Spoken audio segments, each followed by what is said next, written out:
নির্বাচন কমিশনার, আপনার কাছে আমার একটা কথা জানতে ইচ্ছে হয়, জামাত ইসলাম কতদিন হয়েছে দলটা হয়েছে? আর যে সবচেয়ে বড় দল বাংলাদেশের ভিতরে বাংলাদেশ জাতীয়তাবাদী দল বিএনপি, সেই দলের মার্কাটা রাখছেন নিচে। আর এই যে সবাই দেখেন, এই যে দাড়িপাল্লাটা রাখছে উপরে, হাত পা কাটা রাখছে উপরে।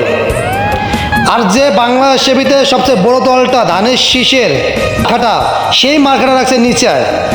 যখন এই ভোটটা দেবে, যখন ভাঁজটা দেবে এই ব্ল্যাক পেপারে, তখন ওই ধানের শীষের উপরে ভাঁজটা পড়বে, তখন ওই ভোটটা নষ্ট হওয়ার বেশি সম্ভব আছে। আপনারা কতটা প্ল্যান খাটিয়ে এই সমস্ত জিনিস করেন। নির্বাচন কমিশনার, আপনাকে বলি, এবার যদি বিএনপি ক্ষমতা না আসতে পারে না, যদি জামাত ইসলামের হাতে যদি ক্ষমতা চলে যায়, তখন বাংলাদেশ থাকবে না, তখন শ্রীলঙ্কার মতন হবে। কথাটা মনে রাখেন। সবচেয়ে বড় দলটা যে বিএনপির, সেই ধানের শীষে মার্কাটা রাখছেন নিচে। আর 2 দিন হয়েছে যে দলগুলো, সেই দলগুলোর মার্কা রাখছেন আপনি উপরে, দাড়িপাল্লা রাখছেন উপরে এবং হাত পা খা রাখছেন উপরে।